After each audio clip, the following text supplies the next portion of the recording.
Hello and welcome to the first of our panels for this year's Frankfurt Book Fair.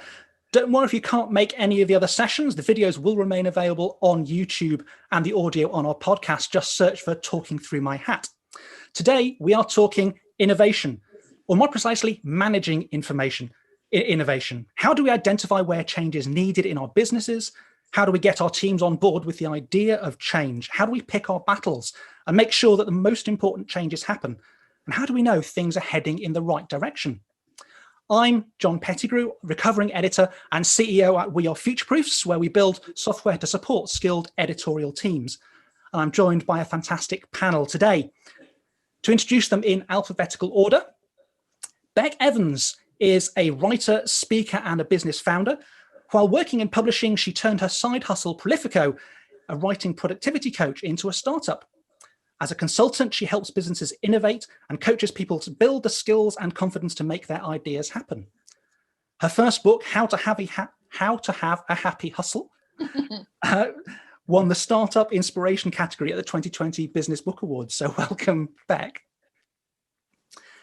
Emmanuel Collade is the founder of Shulf, a book technology company focused on multi-format reading experiences. He comes from a technology industry where he spent the past 17 years specializing in human-centered design to build digital products. Before founding Shulf, Emmanuel was a senior management consultant at PricewaterhouseCoopers, where he led the firm's digital experience practice to deliver digital transformation programs for some of the UK's and world's leading brands. So welcome, Emmanuel. Sam Missingham is an award-winning book marketer and publishing commentator. She's the founder of The Empowered Author, a book marketing membership service for authors. Before that, she worked at HarperCollins UK as head of audience development, and before that, at The Bookseller, and was co-founder of Future Book Conference. She's won several book marketing awards, been shortlisted for the Digital Book World Commentator of the Year, and was runner-up for the Pandora Award for sustained contribution to publishing. She speaks regularly about book marketing and publishing strategies around the world and loves speaking to students and mentoring people entering publishing. So welcome, Sam. And Tim Williams is Managing Director of Edward Elgar Publishing. Tim joined Elgar 11 years ago and runs the business with his brother-in-law. But his career began in retail and consumer goods with a spell in management consulting before joining the publishing industry, when he worked at LexisNexis. Edward Elgar is an independent, family-owned publisher with offices in the UK and USA. It publishes about 450 titles a year across social sciences and law, and has won numerous awards for its digital platform and author-focused publishing services. So, welcome, Tim. Welcome to you all. So, as we get started on this conversation about innovation and change, I'd like to ask you each to take a minute or two to describe your stake in innovation, particularly in the publishing industry. And we'll take it in alphabetical order again. So, Bec, if you'd like to kick us off. Okay, so I've been working in and around publishing for 20 odd years now. And my last job in-house was head of innovation, but I left to start up my own business. And I now write and sort of coach people on making ideas happen. And while innovation is fundamentally around new products, services, processes, what I'm really interested in is the skills that underpin that. And I really believe that everybody has the potential to be innovative, and what our role is to support and encourage those sorts of skills, because that's what's going to help the sector thrive. And I think particularly this year, which has been so horrific for so many of us, some of the skills around resilience and creativity is what we really need to drive innovation. Great, well, thanks very much, Bec. Emmanuel, what's your stake in innovation in publishing? So I'm relatively new to the industry. I've been here for about maybe 3 years now. I come from a technology background, as you said earlier on, John.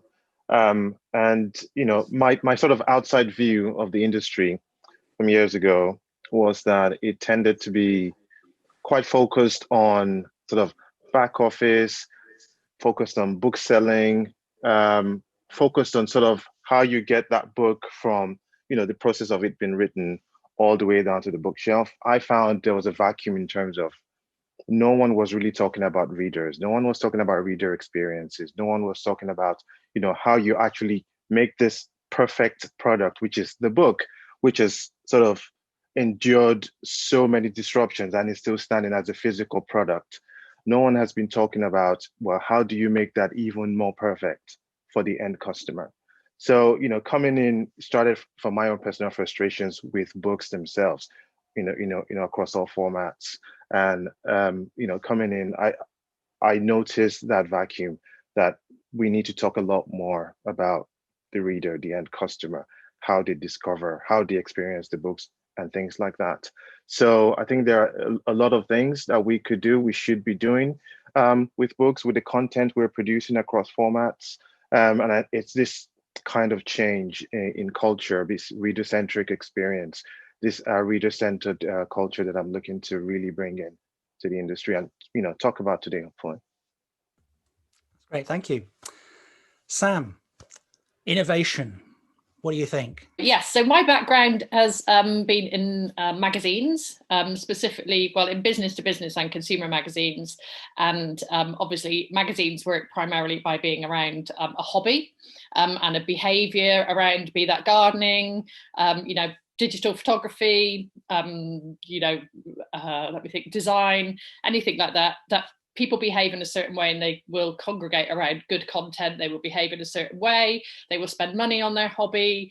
They will talk about it. They will form groups. They will behave in a certain way. So I entered into the book industry by working at the Bookseller, which obviously is a magazine. So I worked as a sort of circulation and audience person there. And launched Future Book. And then I managed to persuade HarperCollins to employ me. And I basically did that for books. So when I joined HarperCollins, I would say that thing around community, building audience, and connecting with readers really wasn't there at all. I still feel like in general and I'm talking specifically about fiction and trade publishing in the areas I'm talking about, because I think it's different in other areas. That's the bit that I'm interested in, is innovation around how do we use the platforms available, how can we create our own platforms to connect much more effectively with our readers, and in many ways be less reliant on some of the platforms that are out there, i.e. Amazon, if I'm going to pick one specific one. But how do we empower ourselves to do some of the stuff Amazon is doing incredibly well, would be one of the areas that I'm interested in. Great, Sam, thank you. And Tim, let's finish off. What's your stake in innovation and change? Elgar's a scholarly publisher, scholarly and professional publisher. We're mostly focused on books, and there's been a huge amount of innovation in this space over the last 5-10 years. I think broadly, there's a lot of innovation right in any business, but there are sort of three broad areas where innovation really matters to us. The first is around the book titles. And we have some very energetic editors who, frankly, their job is to be innovative. That's what they do day in, day out. So that's not really any sort of special innovation. That's just what publishers do, right, around book titles.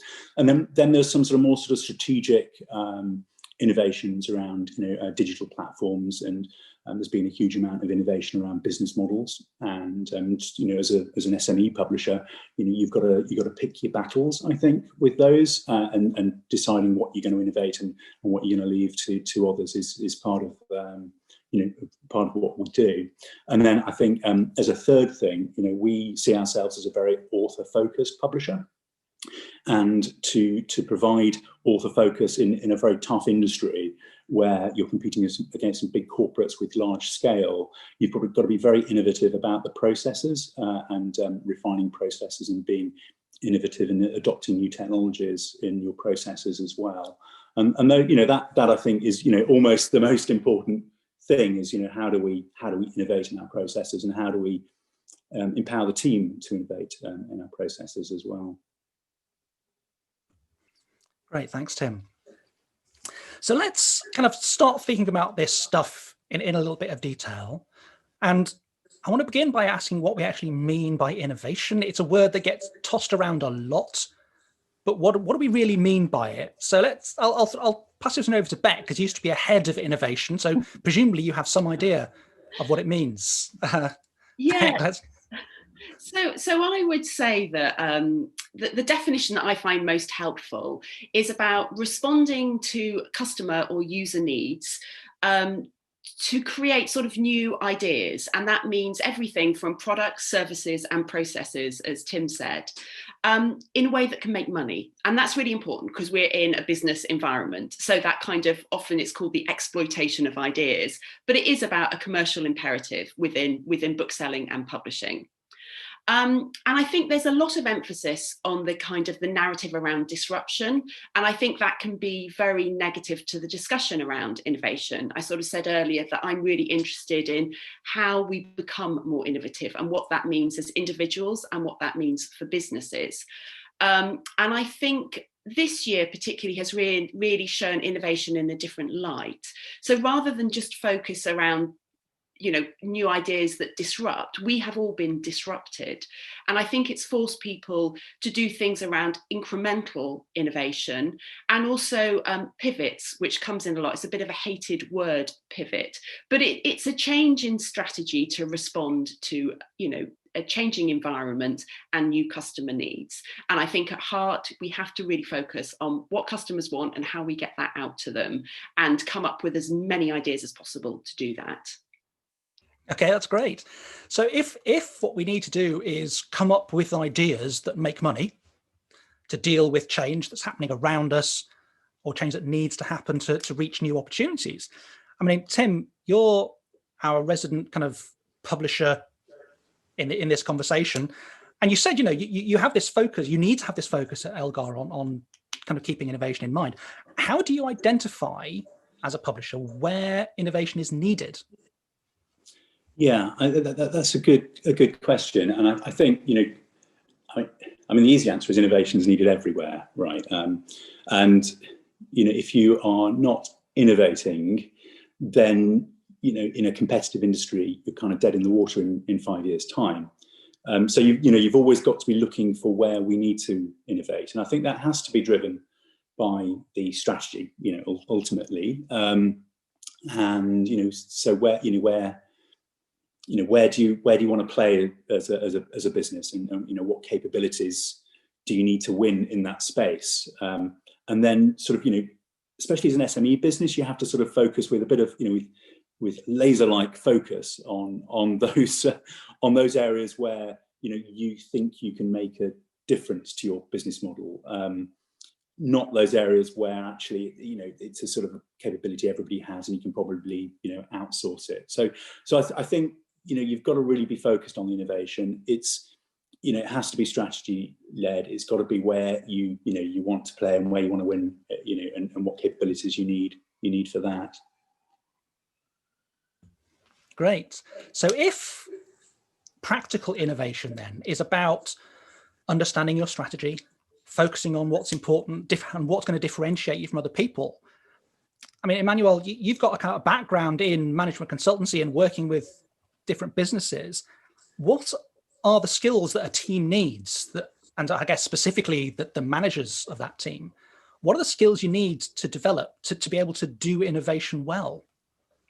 Yeah, I think you need to be able to, identify little patterns. So the truth is, over the last 1,000 years, we have, as a species, developed ourselves to such a point that I think imagination has sort of taken a back seat, and we're just really doing incremental things now. Very few businesses or very few industries are doing genuinely new things, right?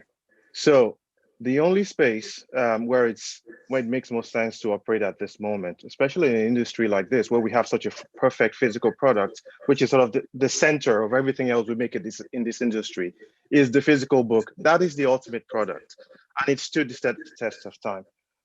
The way to innovate now, I think, is to take a look at what extreme users are doing. So by extreme users, we mean if you have 1 million people using a product, the average would be sort of the people in the middle doing sort of the same thing with that product. On the extremes, you have very small numbers of people doing wildly unexpected things with that product. So the idea is to look at those extreme users, those readers who are doing those unexpected things. They could be less than 1% of that 1 million. And if you pay attention to those extreme users, you will notice some hacks that they're doing, some patterns that they're forming that can give you some insights on some new things you could be doing. Now, the thing about extreme users and the way this tends to work in most industries, including publishing, which is very sales centric, is that you say only 0.5% of people are doing this. There is no money there. There's no business there. But in fact, what we look at as human-centered designers is to look at what those extreme people are doing, those 0.5% of people, and say, why are they doing this unexpected thing with this product? You want to qualitatively observe, interrogate that section of your customer base. And then when you talk to them, you will see that they're doing these unexpected things because the product isn't working quite well for them. It could be because they're, disabled people, or because the mechanism through which the product is being delivered to them isn't really just meeting their needs. So they come up with these little hacks to make things happen. If you take those hacks and you solve for them, what you then do is you create an army, a cult of a small number of people who really love this product because you made these changes. And the idea is it's very hard to make anyone love something, let alone 10 people, let alone 100, let alone 1 million. If you can build something that 10 people absolutely love, they will be your evangelists. They will grow that out. They will grow that following for you. Okay. So idea is look at what people aren't what competitors aren't doing yet, but look at what customers are actually doing or what they're trying to do aspirationally. Get ahead of it, solve for it. That 1% of your customer base then grows into sort of a bigger audience, and then that thing which was once concerned, which was once considered extreme usage 5 years ago, in 10 years could go mainstream, and then everyone is doing it. Those are the kinds of things that innovation teams need to look at.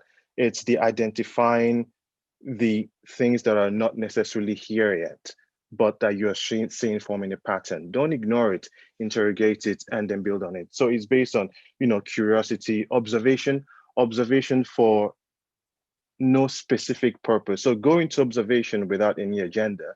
And the things you find in there, that's really where the best ideas come from.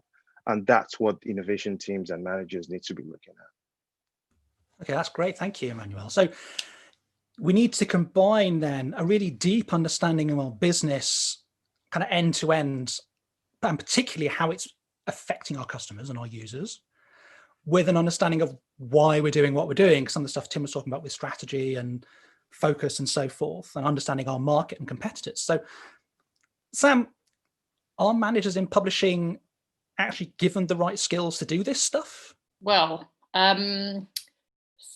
I would say mostly not, in my experience. So I think actually listening to Emmanuel, it's very interesting because what he talks about is a sort of nirvana that I don't think any publishers can even fantasize about. They do not, from my experience, trade publishers are not thinking like that. They're not considering their 1%. They're not even considering their 80%, their 95% of readers and what they're doing and responding to that, which is actually the bit that I think, for example, there was a recent research about publishers' use of AI and how useful it's going to be. And my thought is create a website that works first, and then worry about AI. It's incremental. It's like, let's get some of the basic realities of digital housekeeping innovation in place before we start worrying about things like AI. So from my perspective, I worked on a new media magazine called New Media Age in 1996. And some of the things we talked about then are things that aren't even in place for publishers. And there's some really basic stuff that has to be done, and that's the bit that I've always been quite passionate about, which is get a working website, learn what email marketing is, do your social media, some really basic stuff. And I don't want to be entirely disparaging, because there is a lot of great stuff that happens, but thinking about the 1%, and I'm glad some people like Emmanuel are doing that, because we do definitely need it, and we need actually clever brains thinking about this. But publishers are still so far behind, and in many ways, I don't know if I'm not answering the question at all, I'm going off on a bit of a thing, but is there where's the imperative for them? That's the thing that I keep thinking about for trade publishers, is their business model as is has sustained them. They sell books through retailers and online and in real life, and that has sustained their business model. And thank God that people have carried on reading physical books, because if that hadn't been the case, they would not be in the right position to have continued with their very, very sort of narrow way of publishing. But far be it from me to criticize it, because it actually works. And so the imperative when the original digital innovation or digital disruption happened through Amazon was, oh my God, everything might become an ebook, and people don't want to pay for ebooks in the same way as they want to pay for print books.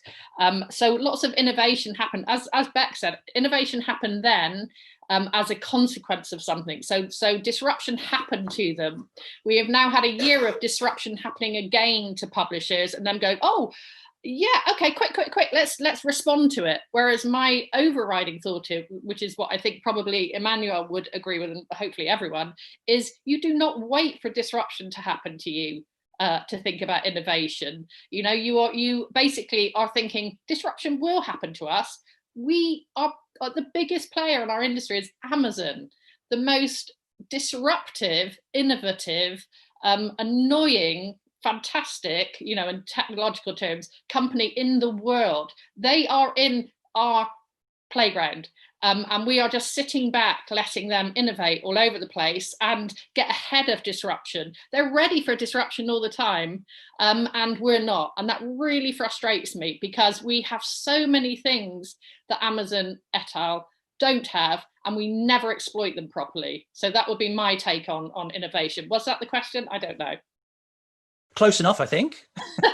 So, I mean, if then, as you say, Sam, we need to get the basics right. We need to have a website. We need to address the 80%, but we also need to be looking ahead of and anticipating some of that disruption. I think, Tim, how do we, you're running a business, a publishing business. How do you balance that? How do you get the basics right? How do you look ahead? But also, how do you, you can do that as an MD. You can say, aha, we must do these things. How do you actually get your team to do it? How do you get them on board and enthused about it? Can you do that? That's right. I mean, there's always this assumption that sort of innovation is sort of stuff that happens to us. It's sort of top down. And I think as Bec said, I think there's a lot of talk about innovation always being this sort of disruptive force. And I think, Sam just made a very good point there about how it is so important to get ahead of the curve, really. I'm not sure that's Sam's exact words, but that is what you really need to do, because if you are innovating with your back to the wall, that's a kind of painful innovation, and so getting people to think about change before you need to change is, I think it is a genuinely tough thing to do, and that's probably the sort of number one thing that any sort of organizational leader has to do is sort of look into the future and think about the problems that are coming down the road. And it's partly around communication. It helps if you've got a burning platform, right? And there's been a huge amount of innovation over the last 6 months, and that's because companies are going to the wall if they don't innovate, right? And that's sort of imperative. The staff understand it, they get behind it. Now clearly you don't have that sort of imperative all the time, so I think it is important to sort of to have some sort of vision that is reasonably coherent and consistent over time, so people know what sort of innovation the company needs to do, but also to explain, have a bit of a story around, if you don't innovate, what the result is, or if you do innovate, that's probably a stronger message. If you do innovate, what what the story is. So there's a few different things there, and I think clearly not all innovation comes from the centre, comes from top down, comes from external, comes from big strategic questions. There's a huge amount of innovation organisations do that is bottom up, and there I think it's partly letting people feel that they're in control of their roles. I'm a firm believer that people really like to have interesting jobs, and they like to innovate, and they like change, and they don't. There's this sort of misconception that people don't like change. But when was the last time, I guess, you went to the pub and you're speaking to your mates and they said, "Oh, it's my job's great. It's not changed for the last 10 years." No, I mean, people like to have stories. They like to to feel that they're making a difference and doing new things as well. And if you don't squash that, then it's a really powerful force, I think. Yeah, great. I think Sam wants to come back on or pitch in on something that you just said. So Sam, do you want to? So I was going to say one of the key things about in terms of staff is people being kind of endlessly curious about the business, as in the wider business and other driving factors. Because I also believe innovation is not just about coming up with something new, a new solution. It's actually looking at what's actually happening, not just in our industry, but certainly in our industry, but also in wider consumer-facing industries, entertainment business, and thinking, how can we adapt those ideas? You do not have to start from scratch with innovation, reinventing something that is already out there. I am a great believer, being a marketing person, that you steal other people's ideas and you make them better. That's perfectly acceptable as far as I'm concerned. Perhaps not with books, but it is acceptable in every other way. But making something personal to you, to work for your books, for your list, for your genres, and your audience specifically. Something that may work for, say, a sci-fi audience. Can you adapt what they're doing to relate to your business books or whatever that you do? So people have to be endlessly curious about how innovation and ideas are working elsewhere, and then bring them into the business. And I think that's where passion comes in, and that is absolutely in our favour, because we are blessed with an industry full of people who are passionate about books, and I think actually that completely serves us, and we live in a community where we have people who will talk about books passionately for free, just because they love books so much. Let's not underestimate how significant that is. We have an army of people who are doing our work for us for free, which is not the same as other industries. So I think it's a case of turning those sort of passions and observations and being curious into real things that can help your business. I don't know if Tim, that feeds into how Tim's experience, but that's great. Thank you, Sam. Now that thing about passion and curiosity, I think it's really interesting. And I wanted to ask Emmanuel, as you said, you're a relative newcomer to publishing, and you came from tech and in management consultancy and stuff, and then you came into the publishing industry. Why did you decide that was a good move? And what was the, how did that tie in with stuff? So there wasn't any strategic thinking behind it. Probably shouldn't say that. But this, passion and curiosity, coming to how I came into the industry really came about for me when a couple of years ago, it was a specific year, I think 2013 or so, I went into physical bookstores. I bought a book that has to do with, my career at the time. I did that about 5 times that year. And for each one of those books, I would be on the tube into work, where I would carry this book with me every day for the first 3-4 days of that week. And then about a week after, the book would sort of become luggage. I would leave it on my bookcase, never go back to it. Following week, get on Kindle, buy the same book again. Okay. I did that about 5 times that year. And I was like, hang on, this isn't sustainable. I can't keep doing that. So I, waited a few years. I thought someone else would do something about it. No one did. Here I am. I thought I might solve that problem. So that was sort of the thinking behind it. There was no rationale. There was no strategy. There was nothing. I just thought, okay, I'm passionate about this idea. let's go and do it.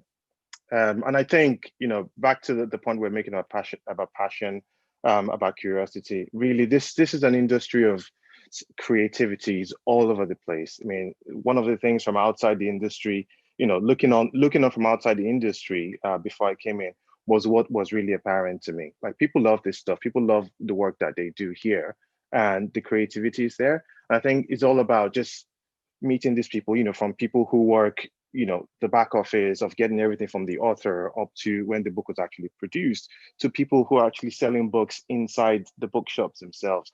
Lots of interesting ideas I hear from across the board. And it's just a really passionate, inspirational place, but it's an inspirational place. But it feels to me like people aren't really empowered to take action. Yeah, and that combination of passion without necessarily having the feeling that you have the power and agency to do anything about that. I mean, Tim was touching on this earlier. I think it's really interesting and important. And even when you have a team that's full of passion, which, as we said, we often do in publishing, there's still always limited time and resource to do something new. So I wanted to ask Bec, this when you have limited resources, which we always do, how do you decide where to invest time and effort on innovation? And yeah, I mean, prioritization is it's a superpower, to be honest with you, where you put your attention and your time and your effort. With innovation, I always think there's kind of three areas. There's 3 C's that help you find that sweet spot, and it touches on stuff that everyone has spoken about. So there's around commercial trend, customer need, and company competence. So the idea that there's loads of innovations that exist within our industry and in other sectors. It's not about jumping on a bandwagon, but learning from what goes on there. There's big trends happening, particularly around digital and technology, that we can all, borrow, use, learn from, improve, innovate on. Customer need, which is very much what Emmanuel was talking about, and there's not enough time spent with our readers, with our users, understanding who they are, what they want, what they currently do. So it's absolutely fundamental that we get closer to our users. And then the final one, which is the biggie, which is the company competence. Are you in a position to be able to innovate on this? Is this going to be helpful to your business? Does it fit with your strategy? Do you have the skills? And again, there's something about innovation where they seem to list everything in C's. So it's the classic thing. So it's curiosity, collaboration, communication, and creativity are the kind of master skills that everybody wants to be able to innovate. But it's kind of pulling that all together to be able to make that decision. And it's not easy. It's like any business decision. It's hard prioritizing. Yeah. And it's very different when you're in a big organization, or it can feel very different when you're in a big organization to when you're in a relatively small one. I wanted to pitch this question to Sam, because you've worked in an organization of one, and you've worked in an organization of many, many thousands, and everything in between. You've got really broad range of different organizations. And how, in your experience at least, how does the size of your organization make a difference to your ability to do innovation? Yes, I'm going to say that small is beautiful at this point. And actually, my experience working on magazines are mostly in businesses that are about somewhere between 25 and 35 people. And as long as obviously you have good leadership and passionate, committed people, that's where not only can you learn a huge amount. I mean, one of the things that I think the first magazine company I worked on had about 15 people. And the guy who ran it, he said he wanted everybody to be able to pick up the phone in the business and answer a question on anything about the business. So anything about magazines, whether that was circulation, marketing, delivery, subscriptions, editorial. So not know everything about it, but know something about it. And I have really taken that. I really think that's a great idea. Whereas when you work in a very large company, not only do people mostly ignore the phone ringing, if it's not their phone, but they couldn't go and sit in editorial and pick up a phone and have a reasonably, competent conversation about that particular editor's list. And fair enough. But I do think there is something about learning about every element of a business that really empowers you. So the whole thing, I mean, one of the things I used to feel really quite jealous of in HarperCollins was the graduates came in and they would spend 3 months in different departments and dot around the business. And I used to always want to go with them, which obviously I wasn't allowed to do, but I used to think, I'd love to know about production. Any big meeting that I ever walked past and saw a big famous like author in there or a big famous agent, I'd be like, I want to be in there. I want to know what's going on. I want to like, I can participate in all of these meetings. I was very annoying. So I think, so there is a problem with large organizations, and there is definitely a problem with top-down mentality. And it is not easy for innovation to happen. And one of the things which you touched on, which I don't think we should underestimate, is how busy everybody is. So if, editorial teams are working on hundreds of books, marketing teams are working on hundreds of books, they do not have time to say, hey, should we go off in a meeting and have a brainstorm about how brilliant marketing could be, or how could we market out all of our books? How could we look at all of our backlists? How could we really sort of, connect with readers in a really sort of engaged, interesting way? They're not having those conversations. They're saying, we've got a book coming out in October. What are we going to do? Okay, right, let's sit down and work out a plan. Next meeting, same thing. So yes, you're stymied. Even though a big organization, you think you'd have more people to do things, the reality is, from what I've seen, is that's not actually the case. Everybody is doing one job incredibly, in a busy manner, and very occasionally they will be asked to come into some random meeting to say, hey, have you got any innovation ideas? That is not how innovation happens in a vacuum like that. That is so infuriating that people would think in a big organization, you just get a random group of people in a room and say, ideas? Anyone got an idea? It just does not happen like that. And so I think, small is beautiful, empower people to learn about all the areas of the business, because that is where the opportunities lie. It's like, if you understand, touching on all the areas that Bec has just talked about, it's like, if you have people who really understand the business, and that shouldn't just be the bosses, all the areas of the business, and in terms of some of the real grunty mechanics of how the business works, that's where you can see opportunities. That's my particular view. I know that's not really very easy to put in place in realities in a day-to-day publisher, but I still think big publishers have all the opportunity because they have scale, and they don't maximize it at all. They do not, take advantage of all the things that they have on offer. Their backlists, they're amazing authors, they're amazing editors with the abilities that they have to spot trends and pick books, blah, blah. They are rich in content and they do not communicate it. Yeah, it's an interesting contrast, isn't it? That big organizations have the scale to do innovation. They have in theory, they got so much more information because they're so much bigger, but they have teams who are highly siloed, who are specialized, who don't have the time to spread straight outside of that, and yet broad, deep knowledge is necessary for innovation. And I wanted to pitch a question to Bec here about who does innovation. Again, big organizations have a tendency to create innovation teams and expect them to do it all, when, as we've said, it's got to be spread across the people who are doing the real work. Does the burden of doing innovation fall fairly across different groups of people? Do we tend to leave it on certain groups, or do we do some innovation and then leave it to some people to deal with the fallout of it? Yeah, so I think it's really interesting when you look at large organizations, because they have the money and the resources to be able to do innovation, but they face the classic innovator's dilemma, from Clay Christensen, which is that their business model is established, and actually it's a threat to them to be able to innovate. And that's often what really happens inside big organizations. So it's senior managers saying, we must be more innovative, we must do this. And then it does fall on, particularly product teams or innovation teams to be able to do the work. But, when I was working in innovation, I sort of came up against that. It was a real barrier for me until I started to see it as culture change, until I started to go out into the organization. And the research has shown again and again and again and again that diverse teams come up with not only more ideas, but better ideas. So diversity in its broadest sense is incredibly important. And so that would be within a big publisher, that would be different roles, you know, from finance to production, as well as kind of product or digital. A diversity of the, you know, background and of thought. It's sometimes really annoying working with people who question you a lot, but you need that on a team. Otherwise, you end up with groupthink. So diversity in its broadest sense. And I think, so there's a lot around what we can do as individuals, but I think within the sector, we do need to address the idea that innovation is something that comes from outside. It comes from outsiders who develop startup ideas or leverage technology.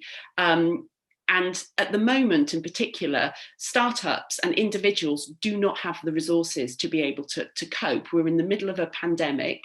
The structures just aren't there, and that big companies do have resources to be able to keep them going in this really, really, really tough time. So it needs to be as diverse and as wide within and outside of the sector for us to be able to survive. Yeah, thanks, Bec. And one of the things that always strikes me this as well is that publishing in whatever sector depends on authors. And for most sectors, the author is not part of the publishing company. Certainly true of fiction, certainly true of academic. There are a few sectors where you commission writers, but even then they're not, they're working on project basis. And yet innovation clearly affects authors quite a lot. And I wanted to ask you, Sam, you know, how do we factor authors into our innovation? Yes, we absolutely should. And I mean, to go back to the point that I made about Amazon, for example, earlier, is the fact that one of the things that we have that Amazon absolutely doesn't have, if we just ignore the fact they do publishing themselves, is we have authors. And we have, my experience of authors is they are incredibly passionate about connecting with their readers, not all of them, but most of them. They are interested in the publishing process. They feel sort of disconnected from it, and they would like to improve it because they want to sell more books. So you have a motivated army of authors that would like more connection with publishing and what's happening in publishing, know how they can add value, know how they can help. They also obviously are an amazing resource for connecting with readers. That's our route to readers that we often, and I don't want to say the word exploit, because I know that's not, you don't say exploit and authors in the same sentence. That's not acceptable in publishing. But we have an opportunity to have endless channels to readers through our authors, and very rarely are they empowered to do that. So that would be one area. Also, obviously, we can produce all kinds of content, rich, author interviews or stuff for education, for questionnaires, or authors doing Q&As in schools. We have an ability for our authors to do lots of our work for us, which they're willing to do because it's great for them. So as long as there's a mutually sort of beneficial relationship there, I'm not sure we are doing that effectively. And I am interested in Tim saying that his business is author facing, because I'm sort of in the context of his business, I'm interested to know exactly what he means by that. So maybe I'll move over to Tim now. Well, yeah, I'll switch a question around just a little bit, because I did want to respond to that. Yeah, I did want to ask you, how do we balance the need to innovate against the need to run a business? We've touched on this commercial side a few times. And how do you do that while keeping authors who are vital, particularly in academia, where the commercial relationship with an author is an interesting one? Yeah, absolutely. How do we balance those things? Yeah, sure. I mean, and just to answer Sam's point there, I mean, we're author facing because our authors, is that we have this sort of strange dynamic in academic publishing where our authors and our readers are the same group of people. And so by building kind of close relationships with one group, you're building close relationships with the other, and you get this sort of real, virtuous circle of being in niches as well in academia, where you can build up those relationships. And that really is the driving force of a successful academic book publisher, at least. I mean, I think just coming back to Emmanuel's point there about where he talked about looking at the edges, the 1%. And clearly the difficulty, if you're trying to sort of innovate, is to try and persuade people that actually those 1%, because in innovative products, they often start small, right? And if you're telling your salespeople to sort of go and sell this product, and they were like, well, if we did this, the bang for the buck would be much bigger. And it's difficult to sort of get people to change their behaviours when there's a core product that everybody's sort of focused on, and to bring to do these things at the periphery. But I guess ultimately running the business and innovating aren't two separate things. They're the same thing, and they shouldn't.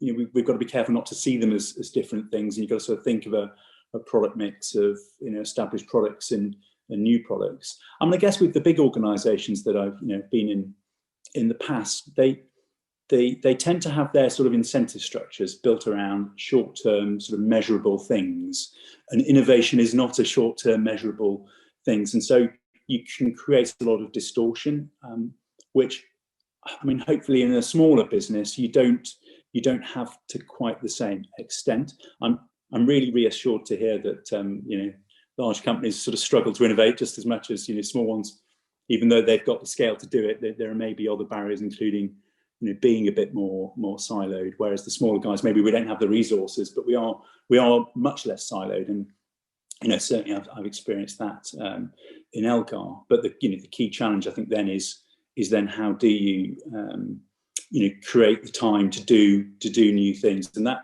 there isn't frankly an easy answer. Innovation is difficult. It's very, very rewarding, I think, but it is difficult. And what we found is that you kind of can set sort of challenging goals and objectives, but you kind of have to let things run a little bit. You can't have fixed deadlines. You can't put risk into the innovative project where you've got to allow people to sort of take control of it, and you've got to allow deadlines to slip sometimes just to get a better solution, because innovation is not there's not a right way and wrong way of doing it, and it's you don't want people to feel that there's any sort of jeopardy of taking on an innovative project that might fail, and hopefully then that creates the right sort of context in which innovation can happen. I do think there is a sort of a virtuous circle where if you do some innovation, if you do something differently, if you implement a new product and it's a success, and then people feel the reward of that, whether it's personal fulfillment or other people sort of saying what a great job they've done, then it encourages other people to be innovative. And we've seen that across the company, that we're a lot more innovative now than we were 5 or 10 years ago, with people taking on and coming up with ideas. And I think if you can get to that, that's really special. Yeah, thanks, Tim.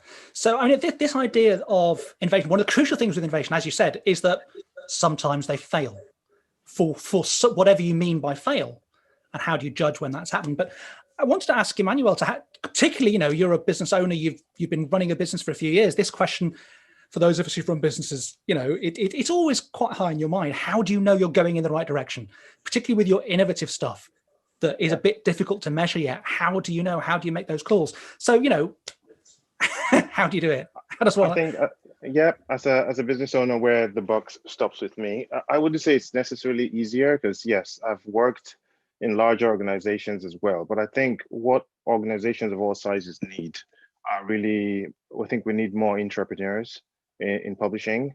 And these teams, these entrepreneurs need to be given sort of a longer runway for their ideas to become commercial hits. You launch, a new feature, and people are expecting big numbers in the first week, and if that doesn't happen, you get shut down.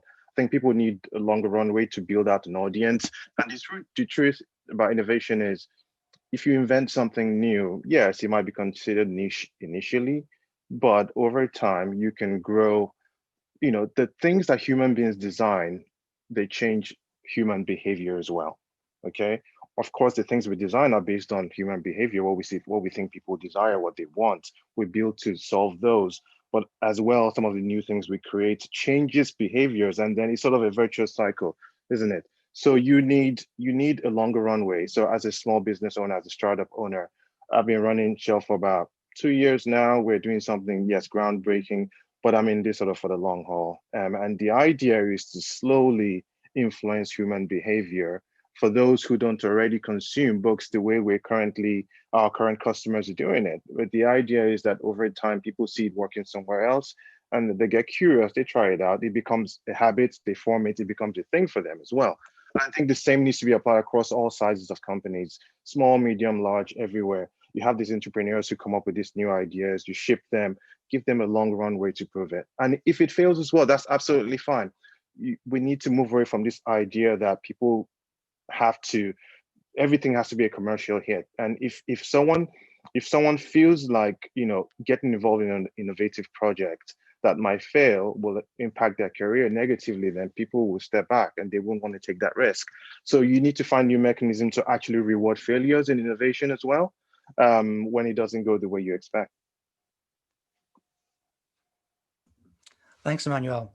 So I think we're pretty much at the end of our time for this conversation. So, but before we wrap up completely, I wanted to kind of put you each on the spot and say, if you had to pick one area in publishing at the moment where kind of there's a crucial role for innovation, what would it be? So let's take this one in reverse alphabetical order for a change. Tim, do you want to go first? What's your pick for crucial innovation areas? Well, for us, it's it's a very competitive industry, academic book publishing, and I think, as I said before, we're very conscious about providing a very good level of service to authors and being that kind of author-focused academic publisher. And so, the big corporates are always reducing their costs with scale, with offshoring, and that is difficult to compete with when your priority is providing a good service to authors, because that doesn't always give a good author experience. So we're very much focused on how we can use new technologies to bring down the cost of production whilst maintaining a very sort of high quality product. Okay, thanks, Tim. Sam, you're up next. One area of publishing. Innovation. I am a bit of a broken record, but I would say in terms of interface with readers, my vision for every big publisher and small publisher indeed is that they have access to a database of all of their readers, and they use a variety of innovative tools to pull readers towards them, as opposed to endlessly doing book marketing that is a push out kind of marketing process where most of it is wastage. If you publish an author and then you publish the next book by that author, why they haven't got a database of readers that they can then just send an email to saying, because I mean, this is how self-published indie authors are doing this. Build your databases, really basic stuff. I know that is not exciting innovation for most businesses, but it is for us. But you would immediately see some huge benefits for the business if you were able to do that. So that would be where I would put all my energies, is building massive databases, thinking really carefully about the different readers you have. If they started with their front list authors, if we, for argument's sake, use David Walliams as an example, if you launched something with David Walliams' name against it saying, we want all children to read, here's the David Walliams book club, sign up for it, they should have 1 million people on their list based on how many books they sell, etc., etc., etc., across all of their authors, across all of their books. This is not hard, but no one does it properly. So, yeah, I think sometimes innovations have been staring us in the face for ages, but we just haven't got round to it. Thanks, Sam. Emmanuel, what's your pick? What does the industry need to focus on?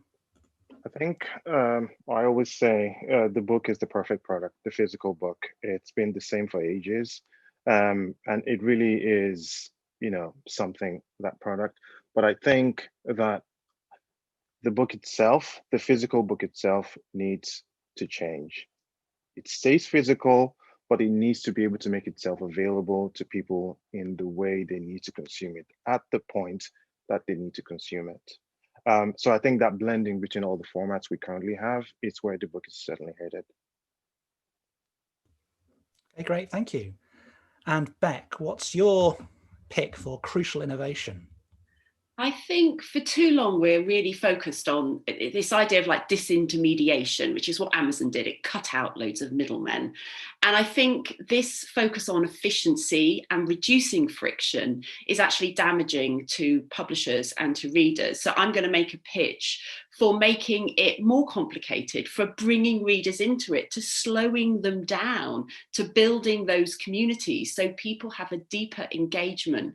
Reading isn't about just getting through stuff as fast as possible. It's about new ideas, it's about community, it's about sharing. That's where knowledge is based on. So I would say stop thinking about being efficient and think more about engagement and slowing people down. That's wonderful. Thanks very much, Bec. A real call for industry change in attitude. So thanks all of you for your time today. That's been a really interesting conversation from my point of view, at least. I've learned some things and taken a new view on things. So thanks so much for that. Now is the time we're going to go over to Twitter and do a bit of Q&A. Those of you who are watching and listening, thank you for your time. If you have any questions for our wonderful panel, pop over to Twitter and search for the hashtag #TalkingThroughMyHat and ask us any questions you've got, and we'll hopefully get some answers. Thank you so much for watching, and thank you again, the four of you, for a really interesting discussion. We'll see you again sometime. Goodbye now.